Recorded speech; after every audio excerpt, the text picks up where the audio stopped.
It's a pleasure. The pleasure is mine. Yeah, so welcome everybody. We're excited to be here. One of the great privileges that can happen to a person in life is that you can be associated in some way with Northwestern University, which is how I know Dan Pink.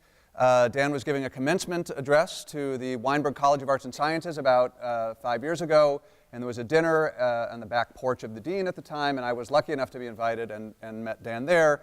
When last fall, when I released my first book, Dan hosted an event with me in DC, and we decided that that was fun and we would reprise it here. So I'm delighted to be here. You guys know we are here in large part to talk about Dan's newest book. He observes, and I think this is quite a good observation, there is a very large body of how-to books out there, in fact, probably enough to fill the Library of Congress. Followed by a very few when-to books. In fact, I'm not exactly sure that you would have one before here, but I think Dan makes a very compelling case in the book that when-to is perhaps as important, and in some cases more important than how-to, and this book does a great job of helping to redress the imbalance between how to go about living your life and when to go about doing some things rather than other things if you want to lead a happy, productive, fulfilling life. Time permitting, we're going to work through three general topics, all pertaining to time. The book is, in a sense, about time. First, we'll talk about the day, things like the hidden pattern to daily life. Most of us don't notice, but I am now convinced, after reading the book, that there are large lessons to be learned by paying attention there. How to split up your day to maximize efficiency, productivity, happiness.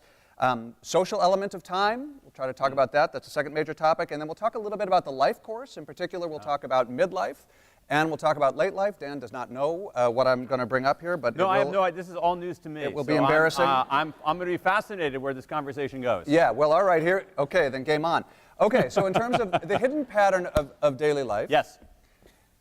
You in the book make the case, now this is over the course of a couple different chapters, but you make the case that the hospital of doom, Danish school children, yes, and Campbell's soup have something essential in common. What the hell is it? Good question. So what they have in common is that all of those, what were the three again? Hospital of Doom, Danish. Okay, yeah. So all of those three are evidence that are something I think very important and something that I wish someone had told me before I turned 50, and it was this, that our cognitive abilities don't stay the same throughout the day. Our cognitive abilities change throughout the day. They change in predictable ways. They sometimes change in dramatic ways. And not knowing that puts you at peril. And so what we know about all of this is essentially, if I can take one step back, is that there's a lot of research on timing in general, but also on time of day. But one reason that I don't think it's been fully harvested is that it's in multiple disciplines. And people in disciplines, in academic disciplines, often don't talk to people outside of their discipline. I don't want to put the blame on Eli, but I've never spoken to anybody at all, really. Right, but Eli's a social psychologist, so you even have social psychologists and personality psychologists who barely talk to each other. There's not like antagonism, it's just like, well, I'm a star-bellied sneetch and I'm another kind of sneetch. And so they're not talking to the economists, they're not talking to the anthropologists, they're not talking to the molecular biologists, but they're asking very similar questions. And we know that there is a hidden pattern of the day to our mood. Our mood changes in predictable ways, and our performance changes in predictable ways. So out of these three things here, one, the hospital. If you learn nothing else from our session here tonight, it'd be two things. One, Eli has an extremely strong sock game. Two,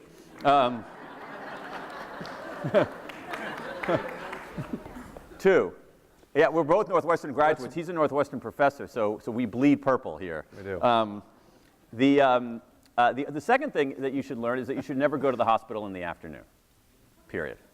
If you look at the data on what happens to hospitals in the afternoon, it's terrifying. Anesthesia errors are 4 times more likely at 3 p.m. than at 9 a.m. Doctors who perform colonoscopies find half as many polyps in afternoon exams versus morning exams. Hand washing in hospitals deteriorates significantly in the afternoon. I mean, literally, I do not let the people in my family go to a hospital or go to important doctor's appointments in the afternoon, period, full stop. Danish school children, all right? There's a great piece of research. Have you done work with Francesca? Yeah. Yeah, so I thought so. So sometime Eli collaborator, Francesca Gino at Harvard, another great social psychologist, she did research with 2 Danish researchers that went like this. Students in Denmark take standardized tests, as students do here, but students in Denmark take these tests on computers rather than on Scantron, pencil, and paper. However, the typical Danish school has more students than computers, so the students can't take the test at the same time. So they are, and this is the kind of thing that makes Eli and Francesca and people in their world weep, they are randomly assigned to take, to take the test at different times a day. And it's a large scale. And in Francesca's piece, is 2 million Danish school children. Some took them early, some took them late. The kids who took tests in the afternoon versus kids who took tests in the morning, kids who took tests in the afternoon scored as if they'd missed 2 weeks of school. Yeah. But the important thing is they were randomly assigned. Right. We got the crux of the issue here. But that's important. It wasn't like, oh, yeah, like you self-select. It could be like the eager beaver kid say, oh, I want to take the standardized test right away because I love standardized tests. Yeah. It was basically some of you take it in the morning, some of you take it in the afternoon. Yeah. And then the other one, which I think is mind-blowing, has to do with corporate earnings calls. And I interviewed the former CEO of Campbell Soup about earnings calls. Publicly held companies have earnings calls every quarter, and they're happening right now. Facebook just reported its earnings today. They're amazing again. So every quarter they report their earnings. They give guidance on future quarters. And what these researchers at NYU found, using some interesting software that can measure the emotional valence of text, words and text, is that calls in the afternoon, even if you control for fundamentals, calls in the afternoon were more negative, irritable, and combative than calls in the morning, to the point where it had a temporary effect on the stock price. That the stock was temporarily mispriced because there was negative sentiment in the afternoon. And so, again, there's this mound of evidence out there showing, wait a second, we don't perform the same well at different times of day. Ladies and gentlemen, these are the nuggets that you will get when you read this book. This is like turning into like an infomercial here. Yeah, ladies and gentlemen, but wait, there's more. The Book of God. If you buy right now, you will get the Book of God. I could have spent the entire time reading sentences from the book that I sort of wish that I were capable of writing. So as a lead-in to this question, I'll just read one of them. Dan observes that scientists have established that nearly all living things, from single-cell organisms that lurk in ponds to multicellular organisms that drive minivans, have biological clocks. And this is the crux of what we were just talking about. So these biological clocks or circadian rhythms, they help to explain the findings that you just talked about. So is the conclusion, right, this is important, we want actionable intelligence here, is the conclusion that most of us should try to avoid most types of real work in the afternoon? We should lump it all into the morning? The answer is yes and no. Here's what we know, and this gets to be, I think this gets to be interesting, because again, the key points here, our cognitive abilities don't stay the same throughout the day. They change in predictable, sometimes dramatic ways. But the last point here is that the best time to do something depends on the nature of the task. Yep. And here's where I think it gets interesting. So we can think about it this way. All of us have, we have different chronotypes. That's what chronobiology is, chronotime, biology, study of life, study of these rhythms. In fact, the guys who won all guys won the Nobel Prize in medicine last year were chronobiologists. And what we know is people have different chronotypes. Some of us are larks, early morning people. Some of us are owls. Most of us are in between. All right? So in the distribution, it's not a bell curve. The distribution is not a bell curve of larks and owls. It's bellish. It's 15% of us are strong morning people, larks. 20% of us are strong evening people. But owls have and statistically have a very long tail. Owls might have a long tail in general. I've actually never seen an owl. So they have a very long tail here, but the vast majority of us are in the middle. And so here's what we know. Think about the world as owls and non-owls. 80% of us move through the day like this: a peak, a trough, a recovery. All right, broad design principles: peak, trough, recovery. Owls are more complicated. They have their peak much later in the day. And what we know about the peak is that the peak, which for most of us is the early part of the day, not necessarily the morning, that's when we're better, that's when we're highest in vigilance. And vigilance means that's our ability to bat away distractions. And so that makes it a good time for doing analytic work that requires heads down, focus, and attention, writing a legal brief, analyzing data. All right? Now the recovery, I'll get to the afternoon period in a second. So we should be making an effort, most of us, 80% of us, should be making an effort to do our main analytic work at the beginning of the day. All of you owls out there, and I imagine some of you consider yourself owls, there are ways to test this, but owls, you should be doing your analytic work far later in the day. In fact, you should be doing it right now. What's interesting is that our pattern of mood goes like this: peak, trough, recovery. Later in the day, for 80% of us, we have a recovery in mood. Our mood goes back up, but we're less vigilant. And that makes it a very interesting time. If we twin less vigilance and higher mood, that makes it a good time for other kinds of problem solving, what psychologists call insight problems, things that require non-obvious solutions, brainstorming, creativity. Could I read it? I want to hear the rest of that, but let me give you an example from the book. Oh yeah, this is a good, do this. Yeah. So it's as if we prepped. And believe me, we did not. We did not. Ernesto, I know it's hard to tell. But I do have good sock game. Ernesto is a dealer. Okay, solve this problem. That's all I got to say. Ernesto is a dealer in antique coins. One day, someone brings him a beautiful bronze coin. The coin has an emperor's head on one side and the date 544 BC stamped on the other. Ernesto examines the coin, but instead of buying it, he calls the police. Why? Now, if you feel like you know the answer, raise your hand. Was that 10%? Something like that? I believe you, too, by the way. Yeah. Do you want to go ahead? Yeah, okay. So, well, actually, okay, so actually, do the other one. Do the Linda thing, too. This is a good way the to do Linda it. one. Yeah, Okay. Okay, so it will tell you the answers on all these, all right? These are two different kinds of problems. This is a good way it's a good way of isolating different kinds of problems and different kinds of problem-solving skills. And then there will be a payoff here eventually. The Linda it won't happen until about 10:14 p.m., but the payoff will be here. The Linda one is I'm just finding it in here, is a complete classic. It's one of it's very well known, but it's really good. Actually, do you remember where is it toward the beginning of? I think I might know it by heart more or less. Do it. Don't mess up. Bank teller. I got to look at the book. Okay.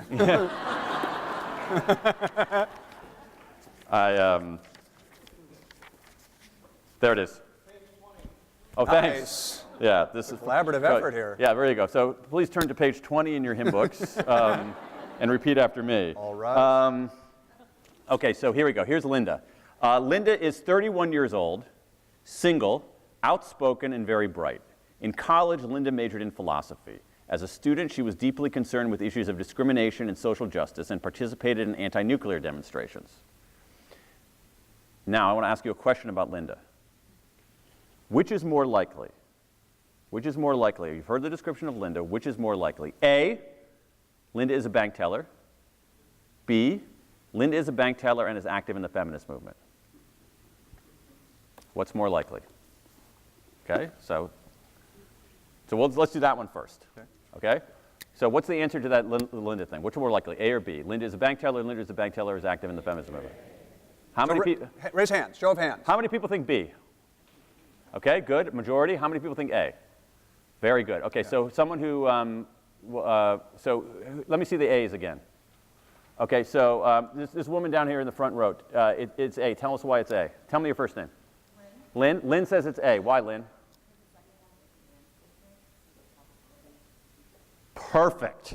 All right. Did everybody hear Lynn? I mean, oh my God, it was such a good answer. I gotta write that down. Yeah. I mean, it was actually perfectly said. Elegant. Yeah. Yeah. You want to say it again, nice and loud? You can stand. Lynn, stand. Give us the answer. Ladies and gentlemen, Lynn. Lynn.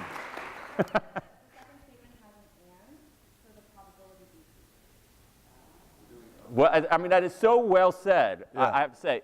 Another way to think of it is this. Bank tellers who are active in the feminist movement are a subset of all bank tellers, and the subset can never be larger than the set of which it is part. Okay? So if I just gave you that question to begin with, what's more likely? Linda is a bank teller or Linda is a bank teller who's active in the feminist movement, you would know that. But the initial charge material was a head fake, and so the truth is that most people don't get this question right. Now, why are we talking about this? Here's why. Let's say that you are a morning person, a lark, or in the middle, all right? Larks and what I call third birds, these people in the middle, you're more likely to get this question right early in the day. And you're more likely to miss it this time of day. Whereas owls are the reverse. Evening people are more likely to miss it in the morning and get it right later in the day. Because as Lynn told us, this is essentially a math problem.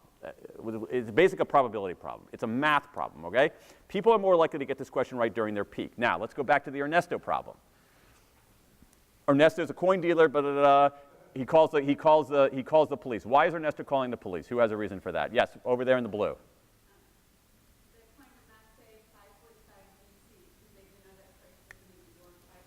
Perfect! That's exactly right. You couldn't have a coin stamped BC because nobody knew that C was going to be B'd 544 years later, all right? Perfectly said, all right? Now, what's interesting is the way that people reason through this kind of problem, which is known as an insight problem. That first thing, as Eli said, is a classic. It's known as the conjunction fallacy. And basically, mathematically, the conjunction is going to lower the odds, but sort of viscerally, it seems like it's going to raise the odds. So this is an insight problem, and the way that people typically reason through it is they go like this. I mean, I didn't get this one right. I didn't either. Initially, no way. It's like,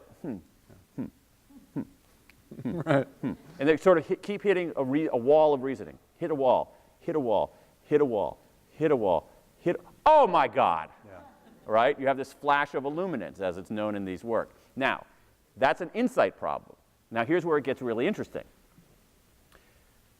Think about morning people.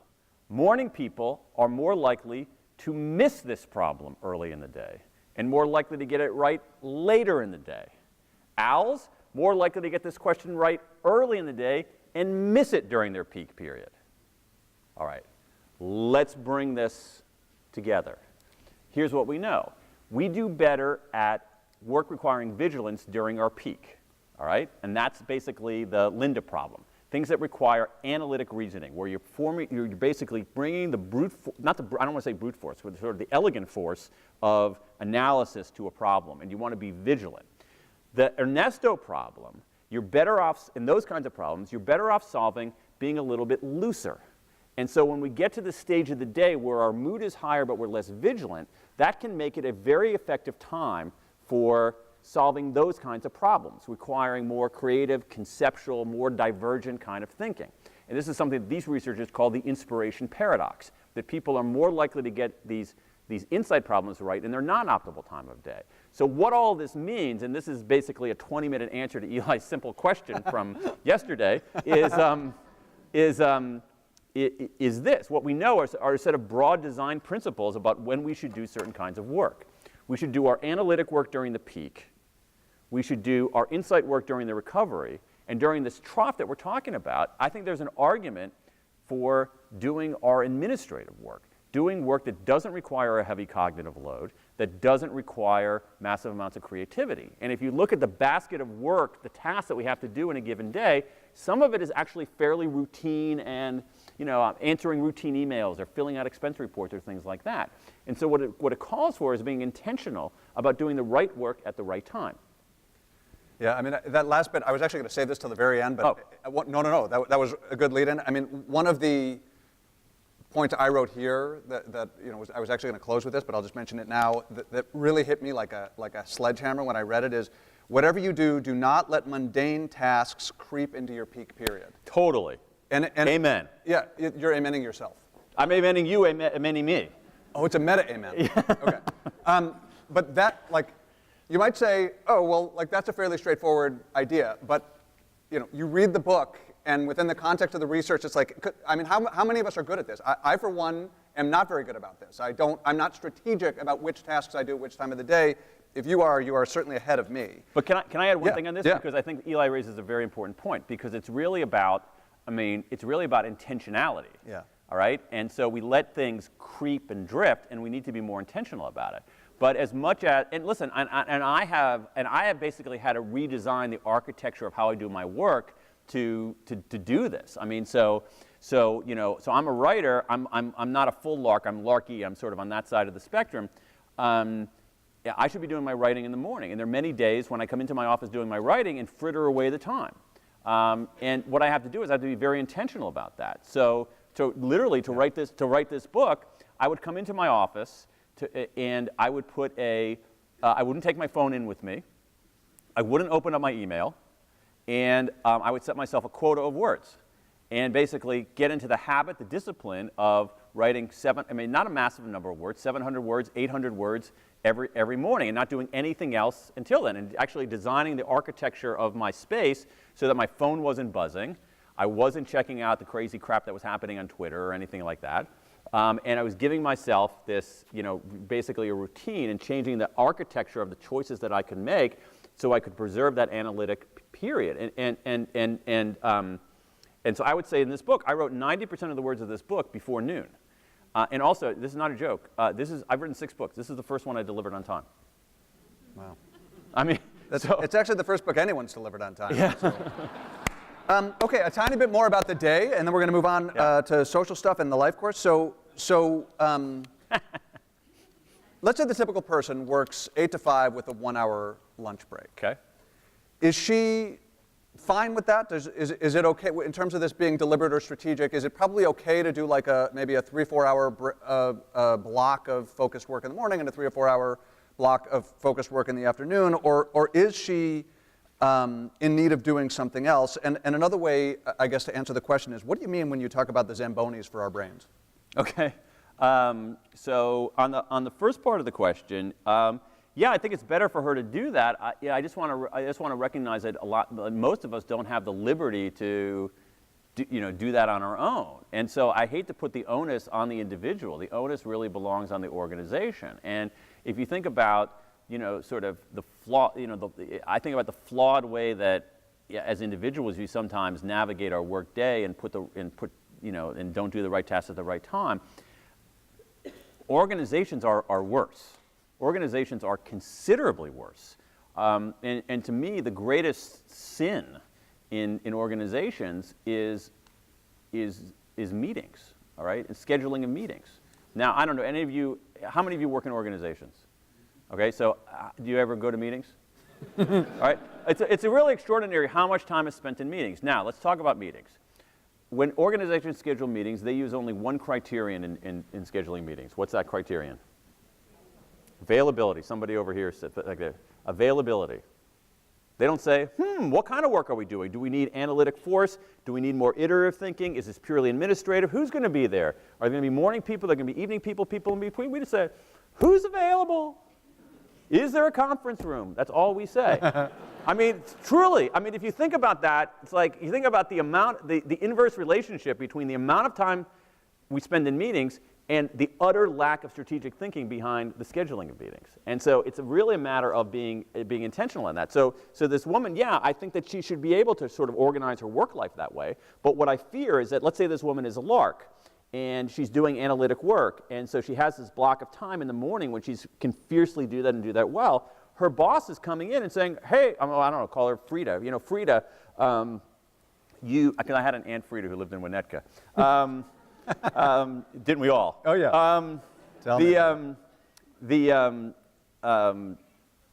Frida, come in and Frida, we have a 9:30 meeting about the travel voucher policy. And you're just sort of slicing into that time, and it's just, or even things like, for those of you who are owls, it's hard to be an owl. The night-oriented people are really discriminated against. The corporate world isn't configured for you. In some ways, it's configured to crush your soul. And so, and so you've got these people who are nighttime types, and their bosses are making them come in for 8 o'clock a.m. meetings. It's miserable. And so anyway, the point of it is like, yeah, I think that she should, but I just want to recognize that that she's operating in a context, and she doesn't necessarily have full authority to do all those things. So Zambonis and Zambonis. And hold on, and Nappuccinos. Okay, Zambonis. So naps. Anybody here take naps? Wow. Wow, is right. That's amazing. Nice work. So I have taken naps in the past, and I always woke up feeling terrible. Really, I like sort of groggy and fuzzy-headed, and also deeply ashamed of myself. And so, but then I realized I was doing it wrong, and that the research on naps, which is in chapter 2 of the book, is fascinating. Basically, shows naps are really naps are very, very effective. They are, as Eli says, they're Zambonis for our brains. All right, so we get all these like nicks and scuffs on our ice, mental ice during the day. Naps can come and go smooth it out. But the ideal nap is very short. It's between about 10 and 20 minutes. Very, very short, shorter than I would have imagined. And there's a way to actually turbocharge it by actually having a cup of coffee before your short nap. Yeah, for reals. So, yeah, so basically, okay, I'll tell you what I do. So I work in the garage behind my office. I have a chair there, so I'll sit in the chair. I'll put my timer for 25 minutes on my phone. I like noise-canceling headphones, so I'll put on noise-canceling headphones, and then I'll down a big cup of coffee. All right? And then I can usually fall asleep within about 10 minutes or so. So my timer goes off at 25 minutes, so 25 minus 10 is 15 minutes, so I have a 15-minute nap. Pretty good, right in that window. But the curious thing is that caffeine takes about 25 minutes to get into our bloodstream. And so when I'm waking up, I don't have what's called sleep inertia, that groggy, boggy feeling. I wake up, the Zambonis come out, smooth down the ice. I'm coming up, greater mental acuity, greater mood. And at that moment, caffeine takes 25 minutes. Remember, I had that big cup of coffee. Boom, I get hit with a second dose of energy from the caffeine. It's the Nappuccino. The Nappuccino, exactly. I will say, in describing the Nappuccino, in general, you get like point-by-point instructions if you want to apply some of these. And Dan does say, if you avoid caffeine, you're going to want to skip this step. What he actually says is, if you avoid caffeine, skip this step. Also reconsider your life choices. Yeah. All right, I'm going to move us ahead. So I'm going to hold off on social, whatever you need. Social syncing. If there's time, we'll come back to the that's Dabawala. stuff. Which is one of the coolest stories in the whole thing. I want to talk about midlife mainly for me. Okay. So I just turned 43. I'm not sure what the actual definition is of midlife, but I feel like I'm solidly midlife at this point. You're getting there. Yeah. So tell me straight, how bad is my midlife crisis going to be? And more importantly, how many red sports cars am I going to have to buy, and how many 19-year-old women am I going to have to date? Yeah. Here's the thing. It's a good question. As Eli, as a researcher, knows this. Is like the midlife crisis. Has anybody not heard that phrase? Just anybody not heard that? Okay. It drives me nuts. Okay, because this phrase is incredibly widely known. It's in the parlance, and it is totally bogus. All right, there is no evidence of this. Did you read that original paper, the Elie Jacques paper? No. There's a paper that came out in 1965 by a Canadian psychoanalyst named Elie Jacques. Actually, no one's read that paper other than you. Apparently not, because there's no way that would have had any legs, all right?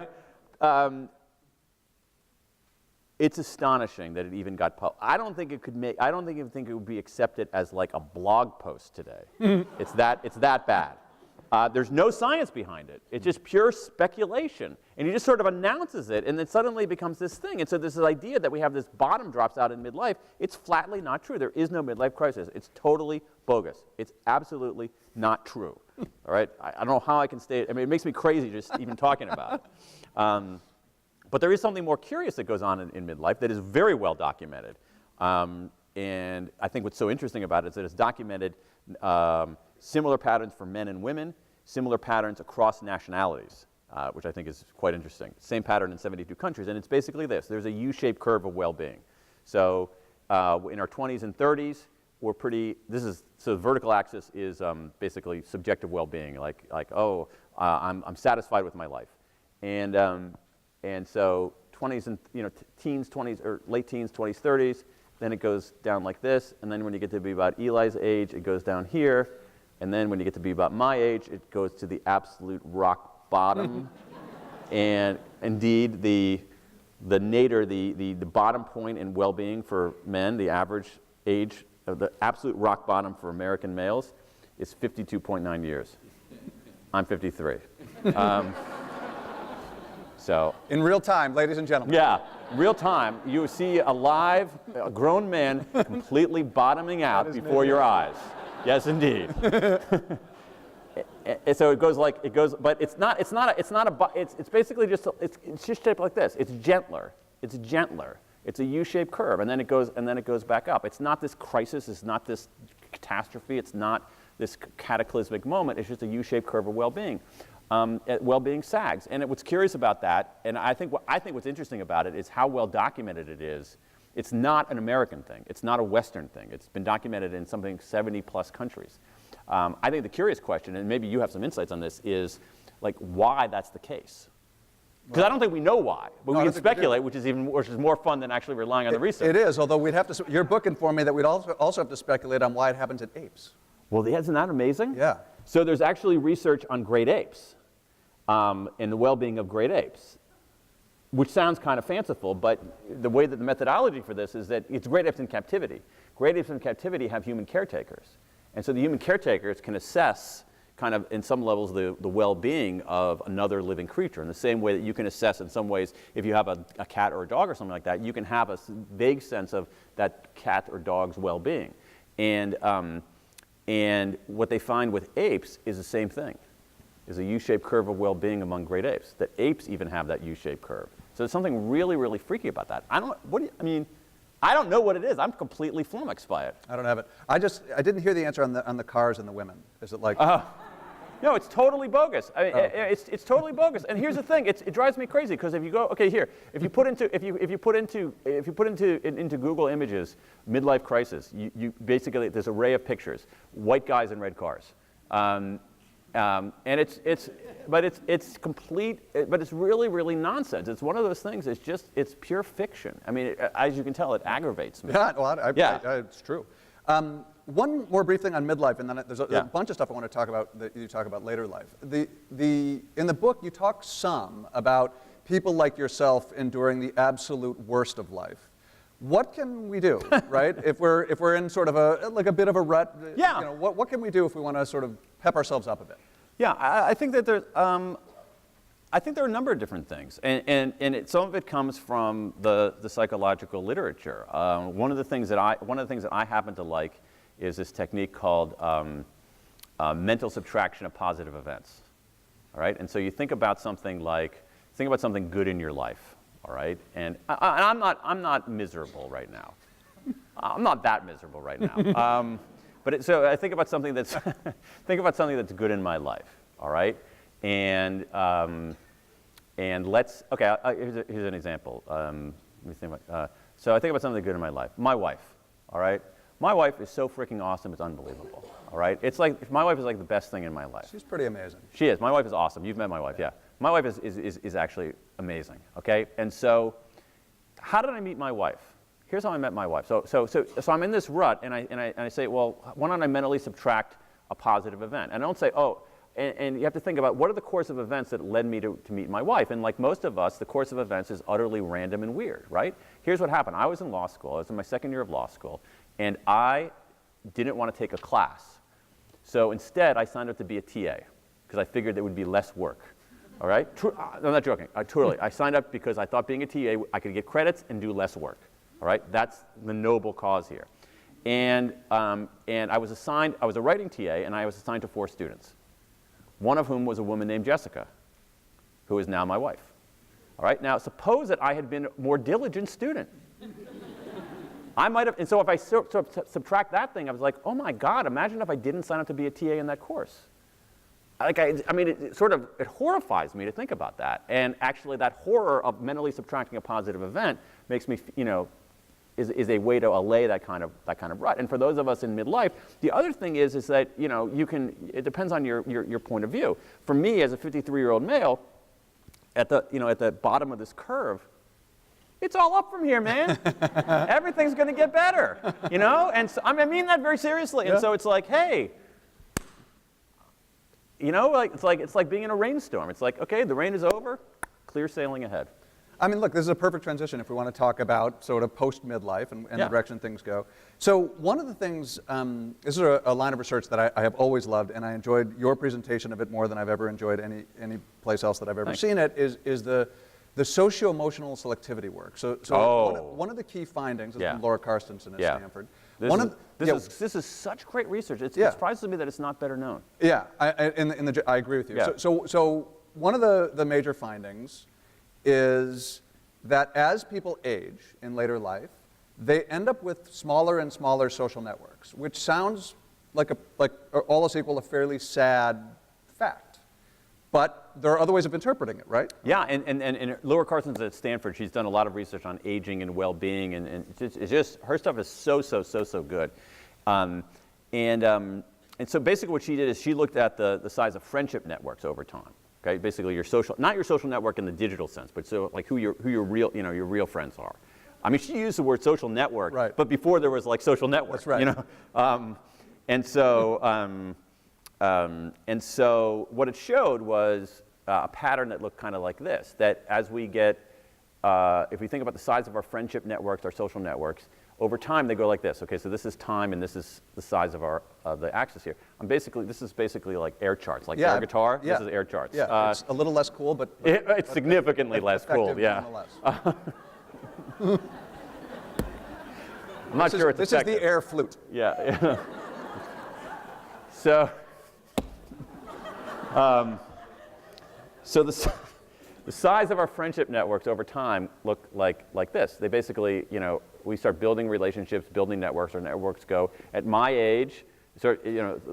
Eli is sort of behind me on this one here. Like, my social network, my friendship network is actually reasonably large. And then what happens is around in the 60s, the social network goes like this. Big drop, big steep drop there. And so it seems, as Eli said, superficially like a sad story. But what Carstensen did is she actually asked a great follow-up question. She said to people, okay, here's what I want you to do. Here's your friendship network. Here's what I want you to do. I want you to sort your friends into different categories. Inner circle, middle circle, outer circle. People you can't live without, next circle, outside circle. And what it turned out is that all the drop was in those two outer circles. The inner circle stayed the same. In fact, in some cases, it maybe expanded a little bit. And so what was happening, and it wasn't like this, there wasn't, if this was like some kind of force of nature out there that was doing this, it was all intentional. And she even says, if you think about this, she says, the people these people didn't disappear. She says, this is Carstensen's phrase, they were actively eliminated, right? And so basically what it was this idea that, and it's an interesting phenomenon of endings, is that when we get to the end of something, endings often spark a search for meaning and purpose and whatnot, and when we get to the end of something, we end up editing. And so people were basically editing their friends. They said, wait a second, I'm 60 years, I feel this way myself, I feel some sense of my own mortality at my age. I've had contemporaries who have passed away. I have a sense of my mortality. And when you think about that, you say, whoa, wait a second. Do I really want to be spending time with this dude who's like, okay, but I don't know, if I died tomorrow, I wouldn't want to spend it with him, right? And so when that sort of accumulates, what you have is this editing of friends to the core. And so it's actually a very happy story. And I think we can twin that. I was thinking about this right now with what we were talking about earlier. Remember that well-being curve goes back up. Oh. And it could be part of the reason why. It could be part of the reason why. That when we have higher subjective well-being when we're older because we're actually focused on close really relationships. Yeah. And actually, if you look at this very famous piece of research, you can't draw too many conclusions from it because it's the famous Grant study of men who went. So it's white men who went to Harvard in the late 30s or 40s, something like that. Yeah. And they followed them over the course of their life and said what makes some people happy and what people don't. And it basically is relationships. Yeah. Meaningful, close. Meaningful, close relationships. That's it.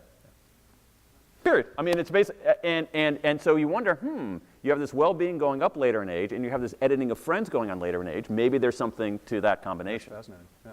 So one of the things that again I'm a fan of about this book and frankly all your books is not only that you distill this like incredibly broad, complex body of science down to something that's very accessible for intelligent lay people, but you're also very, very applied in the way you do it. This is how this information is actionable.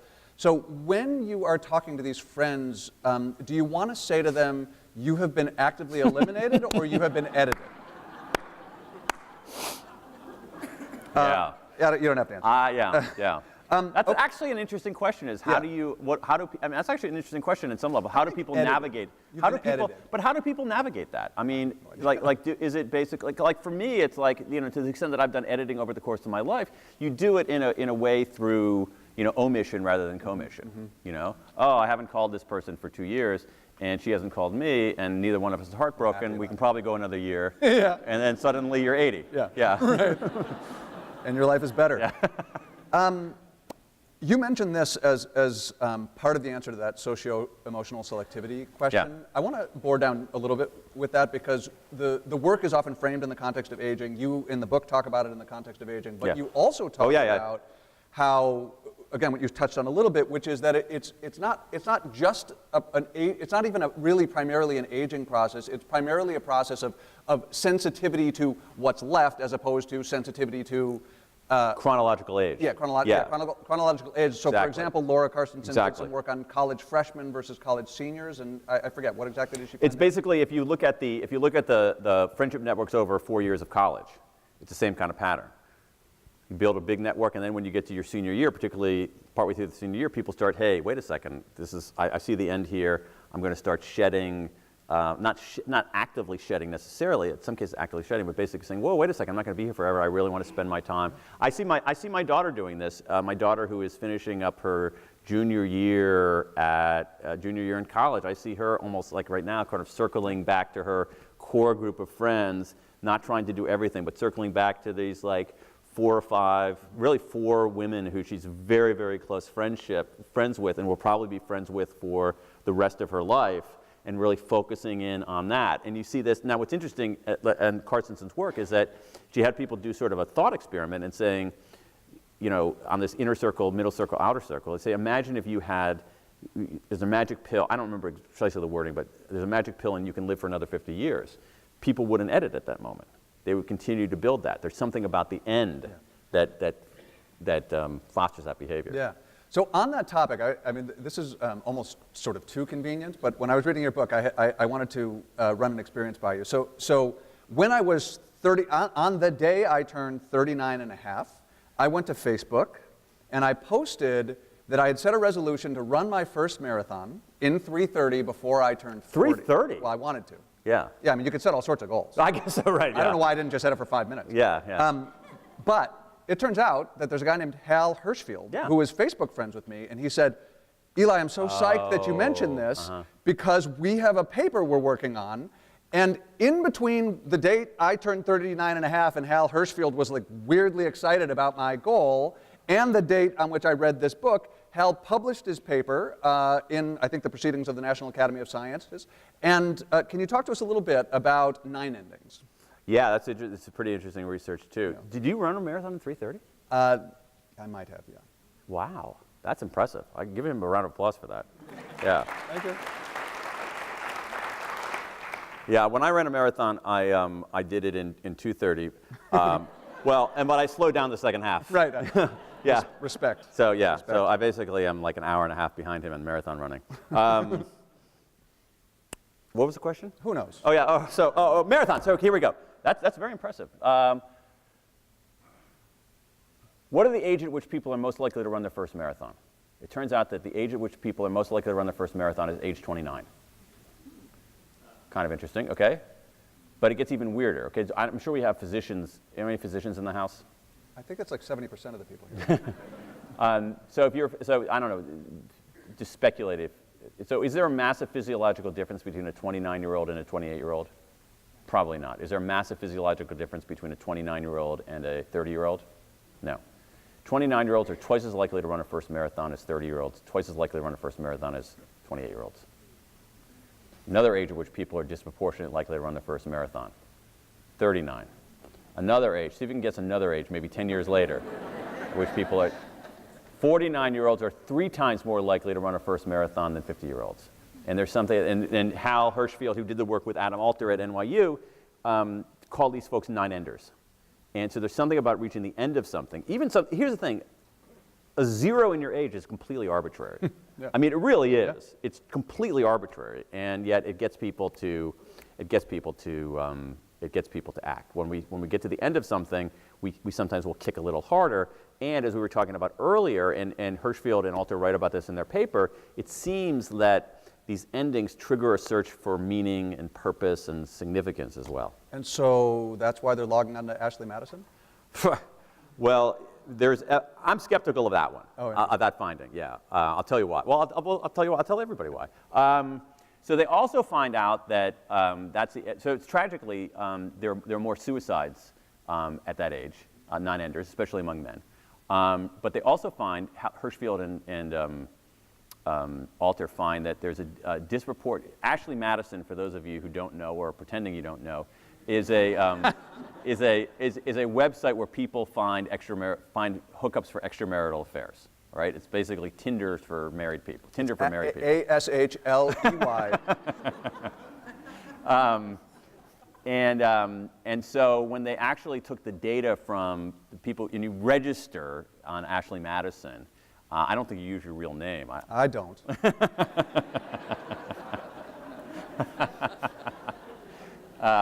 But you put your age, and there are a disproportionate number of 29, 39, 49, and 59-year-old people. So it could be that nine-enders are disproportionately likely to have an extramarital affair. I'm skeptical. I'll tell you why I'm skeptical of this. I think people are lying about their age. That's on that part of the research. I'm skeptical about that because, it's like, yeah. So. Although that's interesting in its own right, that they think that being 39 is so much more impressive than being 40. I mean, it's another. Yeah. It's kind of a cultural example of this like ending period. Yeah, the 30s. Absolutely. Yeah. It could be. It's like, no one's going to have an extramarital affair with a 40-year-old guy, but they will with a 39-year-old guy. Yeah. So we talked earlier about the value of random assignment. We haven't gone into detail on it, but this, the examples that we've talked about with Ashley Madison and marathons and so forth happen to be people's developmental processes. It's hard to totally unpack. Is it really about the nines? But there's experimental work too. You want to talk about the chocolates? Oh yeah, that's good. Yeah, that's interesting. That's a really interesting paper. So this is a study done at the University of Michigan, and we can sort of replicate it here, So sort of design it in a way here. So basically, what they did is they set up a table, and we've got to have some Michigan grads in the audience. Oh, come on. No. Guys, just be cool. I grew up in Columbus, Ohio. All right, so we're going to have basically a Big Ten Civil War right here, right? It is on. Yeah. It is on. So they go to the Union. I guess it's called the Union, the Student Center at Michigan. Isn't it called the Union? Yeah, and in Ann Arbor. And so they set up tables, and the tables are nominally about having a taste test for Hershey's Kisses made with local ingredients. Okay, and so they set up a table, and they go to somebody, and they say to the first group, "Tell me your first name." Michelle. So Michelle, do you want to do a taste test of Hershey's Kisses? Sure. Okay, so we say, Michelle, here's a candy. Please taste it and rate on a scale of 1 to 10. Then we say, here's your next one. Here's your next one. Here's your next one. Here's your next one. You get a total of 5, but you don't know how many you're getting. So we go to you. Tell me your first name. Chris. So Chris group we treat differently. Hey, Chris, do you want to do a taste test of Hershey's Kisses? Sure. Devoid of any enthusiasm. He says, sure, but that's okay. Sure. So, here's a candy. Please taste it and rate on a scale of 1 to 10. Here's your next one. Here's your next one. Here's your next one. Listen carefully. Here's your last one. Okay. Now, so the question is are the ratings of these chocolates going to be different? They're all the same chocolates, all right? And it turns out that when you take the first chocolate, tell me your first name again? Michelle, sorry. Michelle and Chris rate the first chocolate the same. They rate the second chocolate the same. They rate the third chocolate the same. They rate the fourth chocolate the same. But the fifth chocolate, the Chris group, they love that last chocolate. They love it. They love it. They love it. They love it more than any chocolate they had. They loved it more than any chocolate Michelle groups had. It's like you see the chart. It's like, whoa, people love that. It's the same frickin' chocolate. Yeah. But it's been identified as the last one. And so it basically shows how we reckon with endings and our need for endings that elevate, for rising sequences at the end. I love that piece of research. It's really, really fascinating. Yeah. So there's a bunch more I could ask you. I'm going to limit myself to one more, although maybe during Q&A I'll throw an extra one or two in there. So with regard to this exact topic we've been talking about, one of the things that again you do generally in the book and you did in this case is how do we apply this in our own lives? And you talked about vacations. We talk a little bit about how we can leverage these psychological tendencies to see significance in endings to have more meaningful, better family vacations or just vacations of our own. Yeah, I mean, I think what you need to do is actually it's another question of being intentional and another question of being. I mean, I don't write about this in the book, but there's a. William James, who was, one of the parents of psychology, all right, before there was like experimental psychologists like you, but in the early 1900s, started as philosophy, but was one of the founders of psychology as we know it today. And so he has this pretty well-known book called Varieties of Religious Experience, which is about how people basically have ecstatic experiences in religion and whatnot. But he has this line that's been haunting me ever since I read it. It really has bugged me and haunted me ever since I read it. And he says, I can't quote it exactly except for this one part. He says, most of us go through life, and here's his quote, only half awake. Only half awake. And I think that's right, and it really is haunting in a way. And one way we're half awake is that we're not awake to the temporal natures of our lives. And so when we see things, we live our lives as episodes, but episodes have beginnings, episodes have endings. Anything with a beginning and an ending, by definition, has a midpoint. And if we're conscious of these kinds of things, if we're awake to these kinds of things, I think we can do better. And so to Eli's question is that, okay, so we know that endings have this profound effect on how we encode experiences, how we remember human beings. And so what it means is that let's be awake to that. And so when you have a family vacation, be conscious of how it's going to end. Because what we know, especially about memory and encoding of experiences, is that how something ends disproportionately affects how people remember it. And so what you need to do is you need to be fully awake and say, you know what? We're going to end this vacation on something spectacular, all right? We're not going to do the spectacular. We're going to have a 6-day vacation. We're not going to do the most spectacular thing on day 2. We're going to do it on day 6, all right? So we intentionally end with something that is big and meaningful. And the evidence on this is overwhelming on this. One of the interesting things is that you have people, I can't remember who did this, but they basically give, two groups of people different biographies of somebody. And to make a long story short, the first biography is a guy, he was a great guy for 29 years. In his 30th, he was a great guy for 29 years of adulthood, all right? A great guy, and in the 30th year of adulthood, he turned into a complete jerk, and then suddenly died, okay? So then you have another scenario where you have a guy who's a total jerk for 29 years. And then in the following year, he actually decides to be a good guy. And he suddenly dies. And they ask these participants, rate the morality of these people's lives. This guy, 29 years of being a good dude, 1 year of being of a jerk. This guy, 29 years of being a jerk, 1 year of being a good guy. Rate the morality of these lives. And people rate the morality of these lives pretty much the same because of how it ended. Because endings have that effect on us. So again, I think that the answer to Eli's question is, when you think about endings, if you're in business, customer experience, with your kids, sort of episodes in your kids' lives, teachers do a gorgeous, beautiful job of this, of intentionally ending semesters and school years with meaningful things. And so if you're fully awake to the temporal nature of this, you can begin to be much more intentional and say, let's have endings that elevate. Let's use endings as meaning makers. Yeah, I mean, I again, by way of sort of drawing to a close and opening it up for Q&A, I have markings all over this book. I like a lot of the stuff in the book really hit me. The note that I have to myself, I have a star next to the vacation thing, and then I have a note to myself that says, we should do this. And when I say we, I mean Dan and I are going to go on a vacation. It's Dan's treat.